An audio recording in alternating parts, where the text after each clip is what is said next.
is my privilege, my joy, and my honor to stand before you to give the valedictory message from 54th Street. That's my nephew. There's a I'd like to bring with you all, but I first want to recognize my family occupying that whole front row. Yay! Auditorium. And also to all the CEOs and site directors and the teachers, thank you for all your support over these past couple of months. And finally, to my fellow graduates. All my fellow National Junior Honor Society members and Better Chance scholars, Junior Fire Patrol members, congratulations.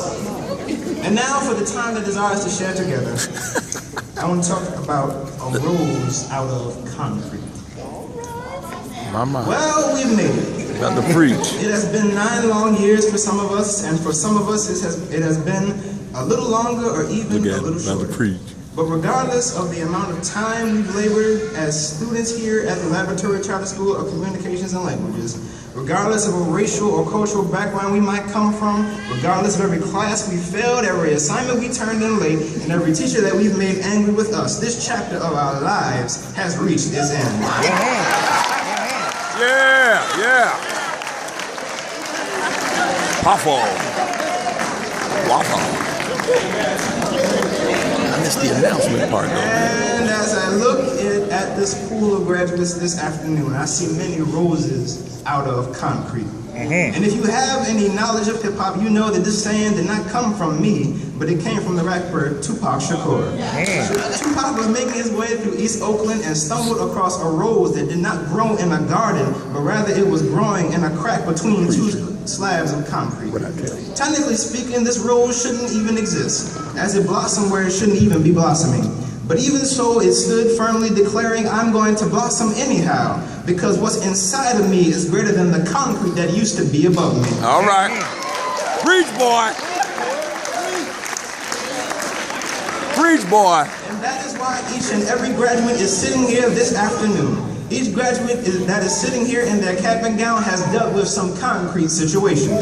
Some of you who are sitting in this room right now are people I've heard personally complaining about the strict dress code, the fact that you have to wake up so early just to get to school, and the fact that there were some times you believed the teachers were being unfair. I know because I used to be one of them. But even in the midst of all that, you were still able to learn what you needed to learn and get through the school year and be able to graduate this afternoon. You, my friends, are roses out of concrete, because in spite of all the concrete situations that you faced, you were still able to grow as roses and graduate today. Yeah. Hallelujah. I feel a shout. I'm tuning up. As this chapter of your lives reaches its conclusion, please allow me to prepare you for the next chapter. Because in this next chapter, there will be some concrete situations. So allow me to explain how to be a real rose out of concrete in the form of 3 key essentials. Number 1, carry yourselves as proper young people. And to put it plainly, girls, your skin is not paper, so don't cut it.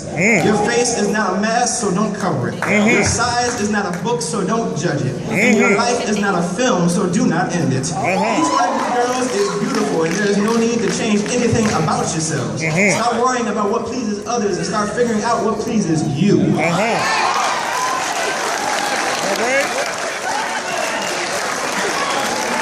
Oh my!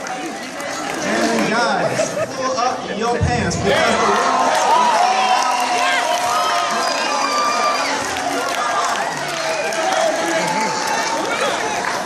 My. Don't nobody want to see your underwear anyway.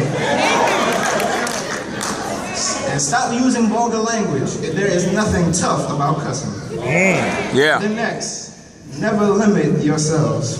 Never believe that you can't do something. No matter what anybody says, thinks, or believes, you can do whatever you put your mind to, plain and simple. And finally, be yourself. The problem with young folk now is that they try to be like everybody else. And in our world, it is socially unacceptable to be different. The secret to popularity is conformity. You have to conform to society for society to accept you. But I say to every graduate this afternoon, you were made different for a reason. Anybody else. Be confident in who you are, and don't change yourself to please anybody else but yourself. And as I eye closed.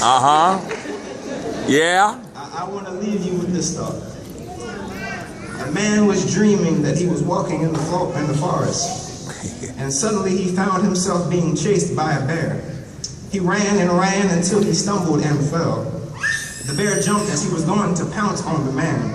And as the bear jumped, the man inquired of him, "Mr. Bear, are you going to eat me?"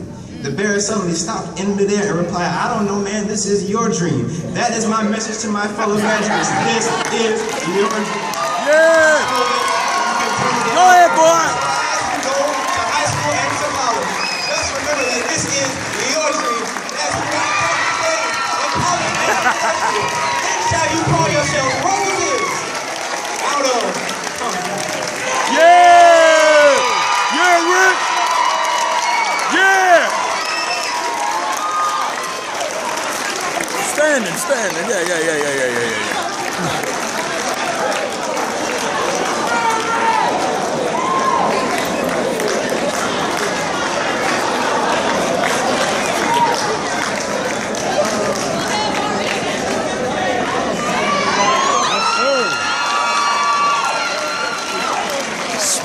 My man.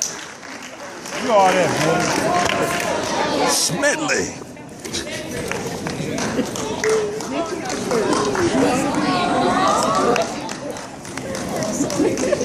For the fact I actually called him President Obama. Now I would like to introduce